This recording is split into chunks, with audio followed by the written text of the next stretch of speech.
Η Ένωση Αθέων παρουσιάζει τις συνεντεύξεις χωρίς Θεό με σκοπό να γίνουν ευρύτερα γνωστές οι απόψεις των αθέων, των αθρήσκων και των αγνωστικιστών που είναι μέλη της ή και όχι και θέλουν να μοιραστούν μαζί μας τις απόψεις τους σχετικά με την αθεία και την εκοσμίκευση. Θα παρακολουθήσετε τους προβληματισμούς και τις τοποθετήσεις διαφόρων επωνύμων αλλά και ανωνύμων πάνω στο ενδιαφέρον αυτό θέμα. Αν θέλετε να επικοινωνήσετε μαζί μας, μπορείτε να μας βρείτε στις παρακάτω διευθύνσεις.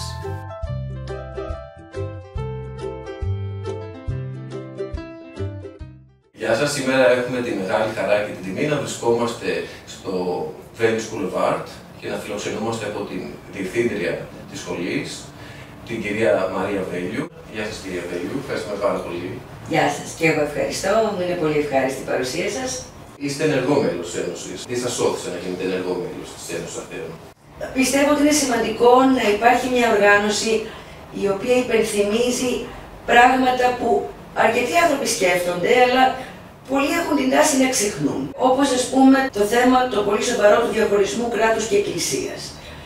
Επίσης το θέμα της εκπαίδευσης και της ανάμειξης της Εκκλησίας σε αυτήν, μέσω κυρίως του μαθήματος των θρησκευτικών.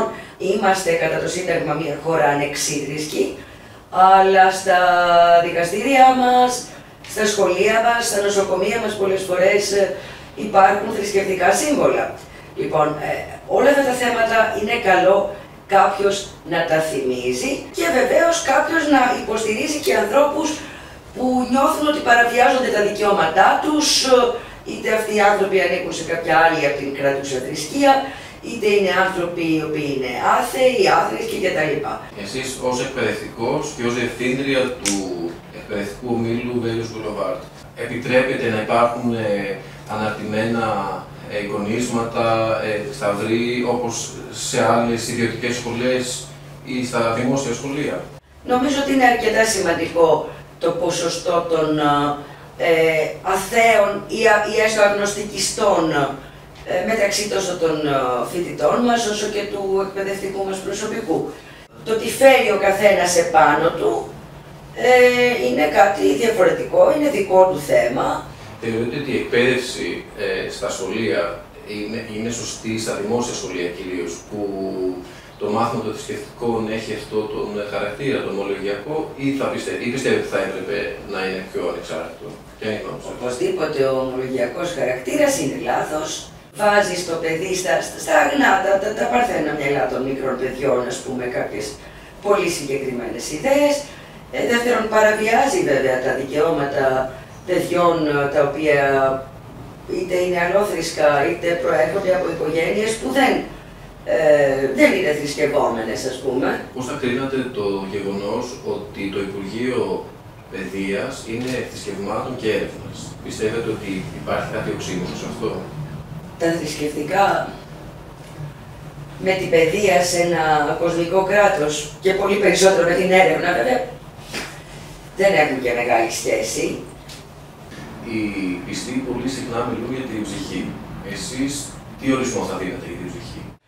Φαντάζομαι ότι εάν θέλαμε, ας πούμε, θα μπορούσαμε να ορίσουμε την ψυχή ως το σύνολο των σκέψεων, των βουλήσεων, των εμπειριών, της μνήμης, των αναμνήσεων, ό,τι συνιστά, ας πούμε, αυτό που θα μπορούσαμε να ονομάσουμε άλλη προσωπικότητα του ατόμου, για να το εξορθολογικοποιήσουμε βέβαια και να μην θεωρήσουμε ότι αναφερόμαστε σε κάτι μεταφυσικό ή δεν ξέρω και εγώ τι.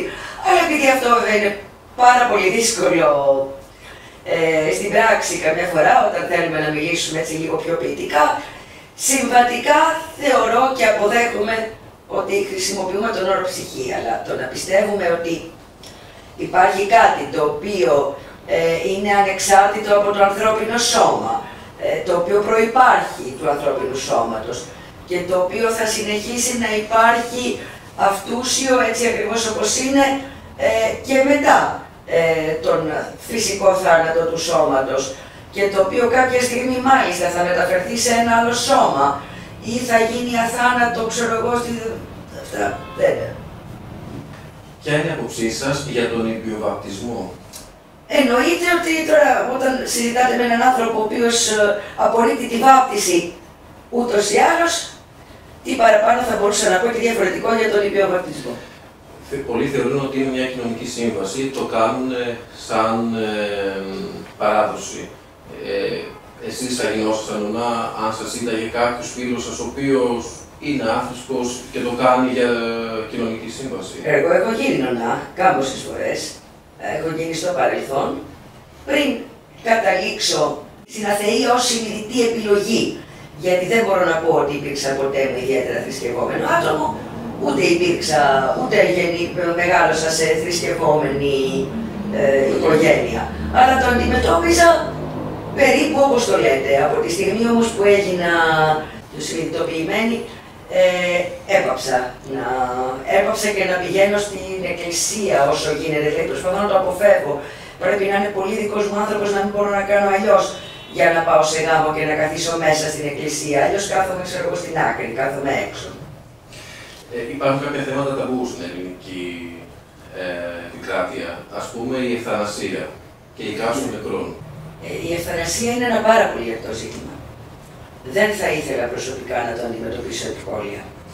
Πρέπει να υπάρχει απόλυτη βεβαιότητα ότι ο άνθρωπος είναι σε τελικό στάδιο, ότι δεν υπάρχει θεραπεία και ότι ο ίδιος, έχον πλήρη συνείδηση, κάνει αυτή την επιλογή.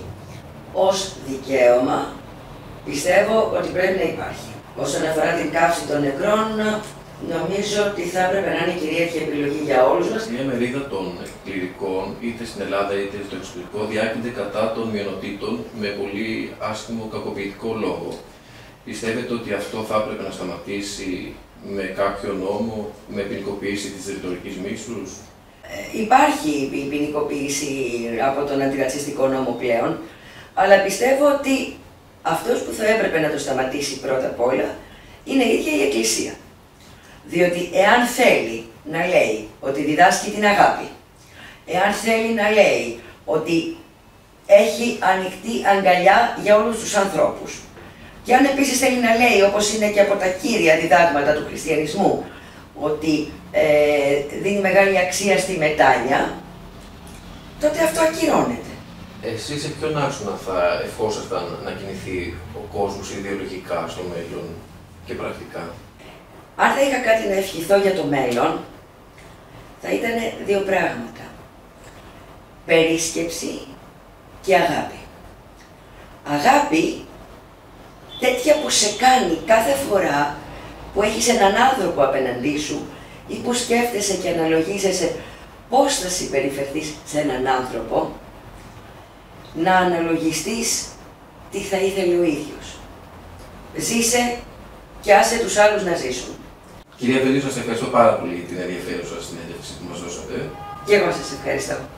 Να είστε καλά. Και εσείς.